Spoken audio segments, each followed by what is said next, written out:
नमस्कार, उत्तर प्रदेश विशेष देख रहे हैं आप। आपके साथ मैं हूं सुरभि तिवारी। प्रधानमंत्री नरेंद्र मोदी ने आज मासिक रेडियो कार्यक्रम मन की बात में 78वें एपिसोड में देशवासियों को संबोधित किया। पीएम ने कार्यक्रम की शुरुआत फ्लाइंग सिख मिल्खा सिंह को श्रद्धांजलि देने से की। देशवासियों से टोक्यो ओलंपिक में जाने वाले खिलाड़ियों का मनोबल बढ़ाने, वैक्सीन लगवाने की अपील की। साथ ही बारिश का पानी संचित करने और आयुर्वेद को अपनी दिनचर्या में शामिल करने की भी अपील की। पीएम मोदी ने मन की बात की और इसमें तमाम बातें सामने रखी।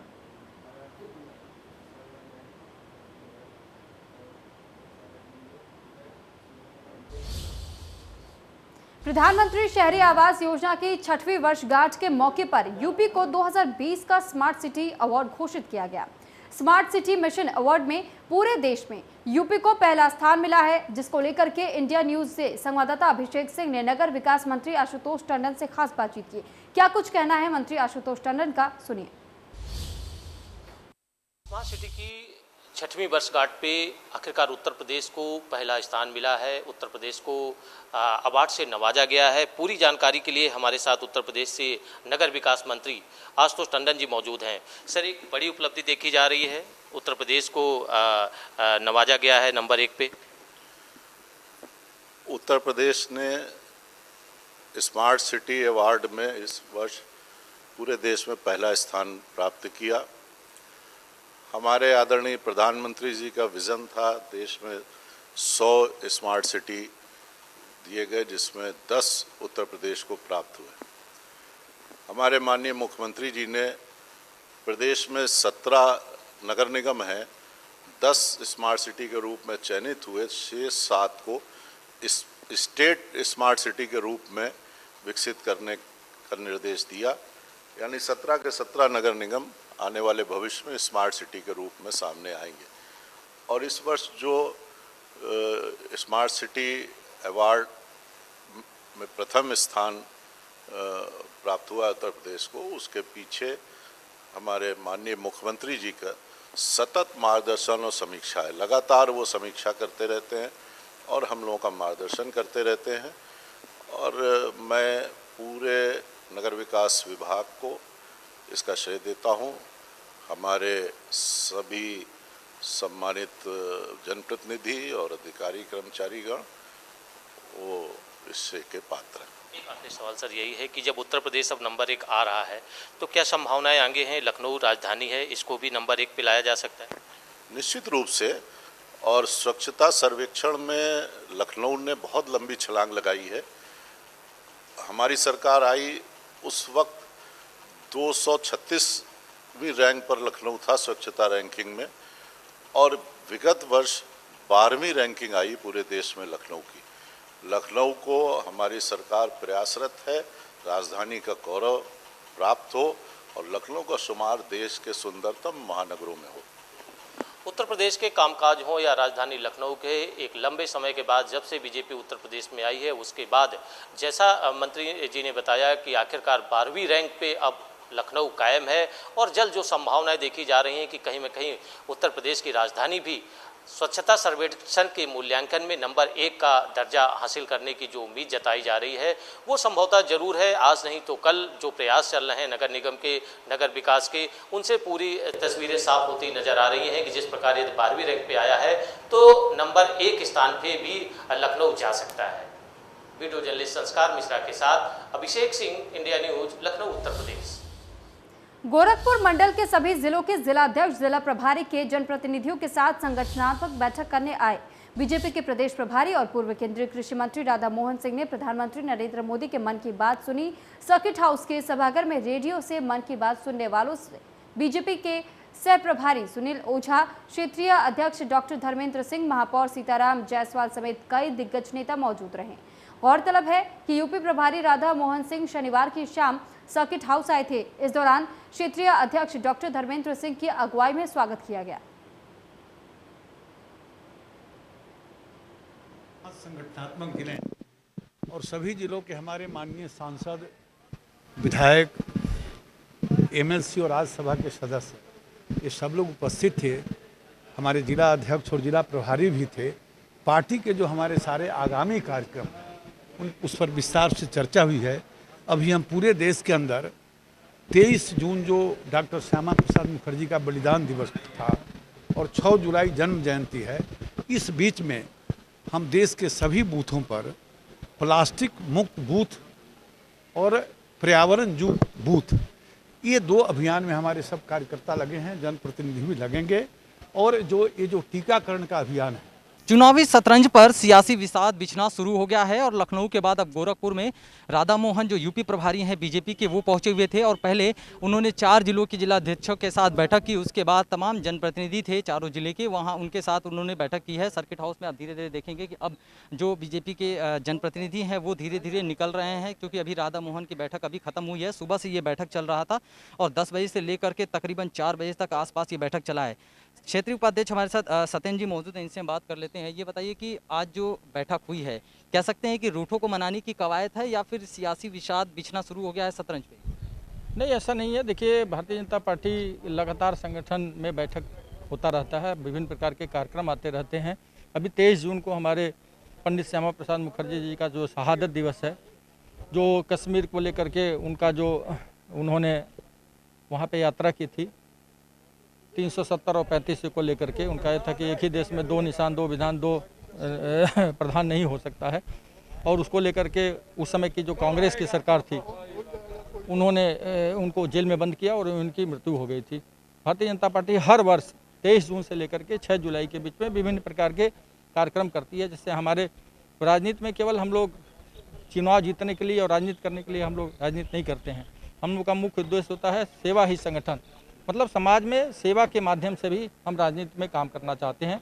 और इसीलिए 23 जून से लेकर के 6 जुलाई के बीच में जो विभिन्न प्रकार के कार्यक्रम होने हैं, बूथों से लेकर के जिलों में अलग अलग प्रकार के जो कार्यक्रम चल रहे हैं, वैक्सीनेशन के हैं, वृक्षारोपण के कार्यक्रम हैं और भी विभिन्न प्रकार के कार्यक्रम हैं। तो वैक्सीनेशन की कही जा रही है, लेकिन कहीं ना कहीं ये भी बात सामने आ रही है कि तमाम जो रूठे हुए संगठन के लोग हैं या जो तमाम जनप्रतिनिधि हैं, उनको भी सजोने का काम किया जा रहा है। देखिए, कहीं कोई रूठने संगठन है, संगठन में लगातार काम चीज़ होता रहता है और ऐसा नहीं है कि केवल हम लोग चुनाव को लेकर के बैठक करते हैं। आप देखते हैं कि हमारी रूटीन बैठकें होती हैं, महीने में 2 बार बैठकें होती हैं, जिलों की बैठकें होती हैं, मंडलों की बैठकें होती हैं, उसी क्रम में प्रदेश की बैठकें होती हैं। चूँकि प्रदेश के प्रभारी आदरणीय राधा मोहन सिंह जी हैं, वो आए थे कमिश्नरी की आज बैठक को ले रहे थे, उनके नेतृत्व में। वहीं पे सुनील भाई ओझा जी जो उत्तर प्रदेश के सह प्रभारी हैं, वो भी इस बैठक में थे। तो ये जो हम लोगों की लगातार जो बैठकें रहती हैं, वो संगठन को चुस्त दुरुस्त करने के लिए और लगातार जो कार्यक्रम है, वो कार्यक्रम को ठीक प्रकार से चलाने के लिए बैठकें होती रहती हैं। क्योंकि हम राजनीतिक दल हैं तो चुनाव लड़ते ही लड़ते हैं, चुनाव लड़ना ही लड़ना है, तो ये अंडरस्टूड है कि चुनाव की तैयारी भी उसी में होती है। बिल्कुल दबे ज़बान से साफ तौर पे ये कहा जा सकता है कि भले ही बात श्यामा प्रसाद मुखर्जी की हो या फिर वो कोविड-19 के वैक्सीन को लेकर हो, लेकिन कहीं ना कहीं जो ये बैठकों का दौर अचानक शुरू हुआ है, उसको देखने के बाद हम ये ज़रूर कह सकते हैं कि निश्चित रूप से आने वाले चुनाव को लेकर के पूरी तरीके से कमर कसने को लेकर के बैठक की जा रही है। और निश्चित रूप से कहना गलत नहीं होगा कि अपने रूठे हुए लोगों को मनाने की भी कवायद की जा रही है, एक समीक्षा बैठक की जा रही है, ताकि आने वाले चुनाव में इस तरह की बाधाओं से बीजेपी निजात पा सके। Sushil Kumar, India news. तो वहीं लखनऊ में सरकार की ओर से चलाया जा रहा वृक्षारोपण अभियान और नगराम थाना परिसर में किया गया है वृक्षारोपण। तो पुलिस कर्मियों और समाज सेवियों ने पौधे लगाए इस दौरान और आम, नीम, पीपल समेत कई ऐसे फलदार पौधे लगाए गए। तो पर्यावरण को स्वच्छ बनाने की वचन भी यहाँ पर लिया गया।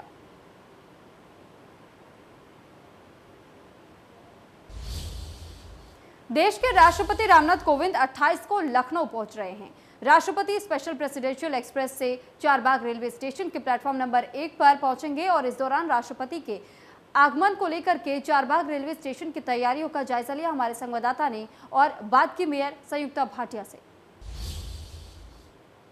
देश के प्रथम नागरिक राष्ट्रपति रामनाथ कोविंद कल यानी 28 जून को लखनऊ पहुंचेंगे अपने प्रेसिडेंशियल एक्सप्रेस से और मैं खड़ा हूं वहां पर जिस जहां वो उतरेंगे। कानपुर से उनको आना है और यहाँ चारबाग का जो प्लेटफॉर्म नंबर 1 है यहाँ पर आएंगे। तमाम तरह की तैयारी चल रही है और उनके इंतजाम के लिए क्या क्या तैयारी है, तमाम तरीके निरीक्षण चल रहे हैं, इंतजाम चल रहे हैं और उनकी अगवानी कैसे होगी ये बताएंगे कि लखनऊ की जो प्रथम नागरिक हैं, जो मेयर साहिबा संयुक्ता भाटिया, वो बताएंगी। उनसे बात करते जाने। संयुक्ता जी, कल राष्ट्रपति जी आ रहे हैं, क्या तैयारी है? राष्ट्रपति जी यहाँ आने वाले हैं और उनकी सुरक्षा की दृष्टि से और स्वच्छता की दृष्टि से दोनों तरह से पूरी तैयारियां लखनऊ नगर निगम और रेलवे मिलकर कर रहे हैं। और आज मैं निरीक्षण करने आई हूँ कि क्या क्या तैयारियां हो गई हैं और क्या बाकी रह गई हैं, उसी को मैं देखने के लिए। बड़ा मौका है क्योंकि एक अरसे बाद राष्ट्रपति जी प्रेसिडेंशियल एक्सप्रेस से यहाँ पहुँच रहे हैं, तो चारबाग के लिए भी एक ऐतिहासिक क्षण होगा। तो इस क्षण को यादगार बनाने के लिए क्या कर रहा है लखनऊ? ये हमारे लिए ऐतिहासिक क्षण है। इसमें राष्ट्रपति जी पहली बार, क्योंकि जब भी वो आते हैं हमेशा एयरपोर्ट से बाई एयर आते हैं, पहली बार वो इससे राष्ट्रपति बनने के बाद बाई रोड जहाँ से रेलवे के उससे आ रहे हैं, तो ये हमारे लिए ऐतिहासिक क्षण है। और यहाँ जो सारी व्यवस्थाएं हैं उन सारी व्यवस्थाओं को देखते हुए उसको हम लोग अपनी यादगार बनाने के लिए पूरा प्रयत्न करेंगे। वीडियो जर्नलिस्ट हरिओम के साथ खुर्रम निजामी, इंडिया न्यूज़, लखनऊ। तो जिला पंचायत अध्यक्ष पद को लेकर के लंबे समय से गहमा गहमी चल रही थी, जबकि 17 जिलों में भाजपा का जिला पंचायत अध्यक्ष बनना लगभग तय हो गया है। ताजनगरी आगरा की बात की जाए तो भाजपा के कई दिग्गज अपनी किस्मत आजमा रहे थे। सीधे तौर पर मंजू भदौरिया और बबीता चौहान आमने सामने थे, लेकिन नेतृत्व ने तय किया तो बबीता चौहान ही श्रीहृदय से मंजू भदौरिया के साथ खड़ी दिखाई दी और 26 को नामांकन में भी शामिल हुए। ताजनगरी आगरा में मंजू भदौरिया का जिला पंचायत अध्यक्ष बनना तय हो गया है। जिला पंचायत अध्यक्ष पद के लिए ताजनगरी आगरा में दिग्गजों की इज्जत दांव पर लग गई थी। दो दिग्गज आमने सामने खड़े हुए थे। एक और डॉक्टर राजेंद्र सिंह की पुत्र वधू थी, तो दूसरी ओर बबीता चौहान जो कि ब्रज क्षेत्र महिला मोर्चा की अध्यक्ष हैं। जब नेतृत्व ने तय किया कि मंजू भदौरिया को ये टिकट दी जा रही है जिला पंचायत अध्यक्ष के लिए, तो सहृदय से बबीता चौहान ने भी इसको स्वीकार किया और जो नामांकन हुआ कल उसमें बबीता चौहान भी शामिल रही। उत्तर प्रदेश के 17 जिलों में जिला पंचायत अध्यक्ष भाजपा का बनना तय हो गया है। आगरा में भी मंजू भदौरिया लगभग तय है कि वो जिला पंचायत अध्यक्ष बनेंगी। काफ़ी गहमा गहमी के बाद कल 26 तारीख को उन्होंने अपना पर्चा दाखिल किया और कोई पर्चा दाखिल नहीं हुआ, तो यानी तो निर्विरोध जिला पंचायत अध्यक्ष तय हो जाएंगी। Sanjay Singh, India news, Agra. तो कोरोना की तीसरी लहर की आशंका जताई जा रही है। दूसरी लहर के प्रकोप से हम भले ही काफी हद तक उबर चुके हों, लेकिन ये भी याद रखना जरूरी है कि कोरोना वायरस से अभी भी हमें निजात नहीं मिली है। यूपी अनलॉक हो चुका है, लेकिन सावधान रहना अभी भी बेहद जरूरी है। और अगर लखनऊ की बात करें तो लगता नहीं कि कोरोना काल से हमने कुछ सीखा है। इंडिया न्यूज संवाददाता खुर्रम निजामी ने जब लखनऊ के कैसरबाग बस अड्डे का जायजा लिया तो पाया कि लापरवाह लोगों की कोई भी कमी अभी भी नहीं आई है। उत्तर प्रदेश भले ही तीसरी लहर से छूता हो, अभी भी यहाँ डेल्टा वायरस ना पहुँचा हो, लेकिन आशंका है कि बहुत जल्द यहाँ पहुँच सकता है। 2 गज की दूरी, मास्क है जरूरी, ये बार बार कहा जा रहा है, लेकिन लोग कितना इसका पालन करें जानने के लिए हम पहुँचे हैं कैसरबाग बस अड्डे जो लखनऊ का है। आइए हम चलते हैं अंदर और जानने की कोशिश करते हैं और देखते हैं क्या वाकई में मास्क का पालन हो रहा है या नहीं हो रहा है। तो आप देखिए यहाँ पर हम आ गए हैं। बहुत से लोग आपको मास्क लगाए ज़रूर मिलेंगे, लेकिन कुछ ऐसे भी लोग हैं जो मास्क नहीं लगाए हैं। ये बताता है कि किस तरीके से लोग अभी भी उतने जागरूक नहीं हैं जितना होना चाहिए, और शायद यही वजह है कि लगातार सख्ती हो रही है। वीकेंड लॉकडाउन अभी भी चल रहा है, नाइट कर्फ्यू अभी भी है, लेकिन अभी भी लोग समझ नहीं पा रहे हैं। बहुत से ऐसे लोग हैं जो मास्क सिर्फ से लगाते हैं कि वो कानून की शिकंजे बच सकें या फिर उन पर उंगली ना उठाएं, लेकिन कुछ ऐसे लोग ज़रूर हैं जो मास्क लगाते हैं कि लगाना बेहद ज़रूरी है। जब तक कि ये बात का एहसास नहीं होगा लोगों में कि मास्क लगाना इसलिए नहीं कि आप पर जुर्माना किया जा रहा है, मास्क लगाने के लिए सख्ती इसलिए ज़रूरी है क्योंकि अगर आप बचेंगे तभी पूरा देश बच सकेगा। क्योंकि जिस तरीके से ट्रैवल करता है ये वायरस, एक से दूसरी जगह पहुंचता है, तो आपको बचना बहुत ज़रूरी है। आप समझिए कि मास्क अगर आप लगाते हैं तो ये आप खुद को नहीं बचा रहे हैं, बल्कि आप अपनों को बचा रहे हैं, ह्यूमन रेस को बचा रहे हैं। कुछ लोग से बात करते हैं, अच्छा है, देखिए यहाँ कुछ लोग मास्क लगाए। मैं आप लोग मास्क लगाए हुए क्या ज़रूरत, मतलब कितना इंपॉर्टेंट है मास्क लगाना आज के दौर में? क्योंकि बहुत से ऐसे लोग हैं जो मास्क नहीं लगाते। नहीं, 100% लगाना चाहिए, सबको लगाना चाहिए। हाँ, सबको लगाना चाहिए, ये अवेयरनेस अच्छी बात है। लेकिन आप देखिए कुछ लोग हैं मास्क नहीं लगाए हैं, लेकिन जैसे हम उनके पास पहुँचेंगे वो किसी न किसी तरीके से अपने को उससे बचाने के लिए मास्क लगाने की बात करेंगे। देखिए कहा भी जा रहा है मास्क आप लोग नहीं लगाए हैं, क्यों मास्क क्यों नहीं लगाया आप लोगों ने? मास्क क्यों नहीं लगाया? कोई जवाब नहीं, लोग भाग रहे हैं। लेकिन ये इससे हालात बेहतर नहीं होंगे, क्योंकि अगर आप मास्क नहीं लगाते तो जाहिर सी बात है कि दिक्कत सभी के लिए होती, क्योंकि ये जो वायरस है कब आप पे हमला कर देगा कहना बहुत मुश्किल है। देखिए एक साहब ये भी हैं, मास्क भैया नहीं लगाएं, कहाँ नहीं लगाएं मास्क? गाड़ी पे रखा है, गाड़ी पे रखा है, एक मिनट लगा रहे हैं। गाड़ी में रखने के लिए मास्क होता है, नहीं ध्यान नहीं दे रखा है। मास्क लगाया करिए। तो ये बताता है कि जागरूकता नहीं है, लेकिन कुछ लोग ऐसे जो मास्क ठीक तरीके से लगा, जैसे ये इन लोगों को देखिए मास्क जरूर लगाएं, लेकिन जो लगाना चाहिए मास्क, भैया मास्क लगाएं, नाक का मास्क होना चाहिए, मालूम नहीं क्या आप? नहीं सर, मालूम है सर। क्यों ऐसा आप कर रहे हैं, लापरवाही क्यों कर रहे हैं आप लोग? सर लापरवाही ले कर रहे हैं हम लोग, क्यों सर हमें जाना अपना घर तक। मास्क की लापरवाही क्यों है, क्यों नहीं ठीक से मास्क लगा? कहाँ है सर? पहले नाक के नीचे था ना सर। हाँ फिर भी हम लोग सावधानी बहुत बरत रहे हैं। हाँ, तो सावधानी जरूर बताया जा रहा है। एक अच्छी बात है कि अभी भी अवेयरनेस चल रहा है, एक वक्त लगेगा जब सबको समझ में आएगा कि एहतियात का मतलब क्या है। लेकिन फिलहाल ये कहा जा सकता है कि अभी भी उत्तर प्रदेश में बहुत सी ऐसी जगह है जहाँ पर मास्क नहीं लगाया जा रहा। और अगर हम लखनऊ की बात करें, जो राजधानी है, यहाँ भी नज़ारा अक्सर देखने को मिल जाता है जब लोग एहतियात बरतने से किनारा कर लेते हैं और समझते हैं कि मास्क लगाना मतलब ये है कि जुर्माने से बचना है, न कि खुद को बचाना है। वीडियो जर्नलिस्ट हरिओम के साथ खुर्रम निजामी, इंडिया न्यूज़, लखनऊ। तो कोरोना महामारी की दूसरी लहर पूरी तरह से समाप्त नहीं हुई है और तीसरी लहर की संभावना भी जताई जा रही है। इससे बचाव के लिए सावधानी, जागरूकता और कोरोना गाइडलाइन का पालन करना बेहद जरूरी है।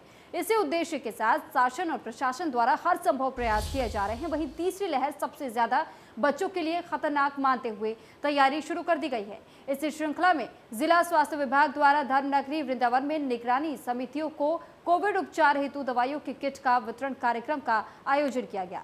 पानीगांव पुल मार्ग स्थित टीएफसी पर आयोजित कार्यक्रम में मुख्य अतिथि सांसद हेमा मालिनी, सीएमओ डॉक्टर रचना गुप्ता आदि के द्वारा कोविड-19 लक्षण युक्त 18 वर्ष तक के बच्चों के लिए दवाइयों की किट और निगरानी समितियों के सदस्यों को प्रदान की गई।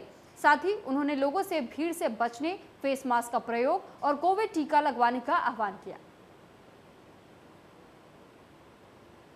फर्स्ट टाइम आने के बाद लगा कि सब खत्म हो गया, अभी सब फ्री है। फ्री बिल्कुल नहीं थे और ऐसा आके कोरोना ने पकड़ा सबको कि we all had a big terrible time, है ना। सबको इतना मुश्किल का सामना करना पड़ा। तो अभी सब लोग, पूरा सरकार भी पूरी तरह से तैयारी में है। सब ऑक्सीजन चाहिए या बेड्स चाहिए या दवाइयाँ चाहिए। अभी थर्ड वेव ये कहा गया कि बच्चों को अटैक करने वाला है।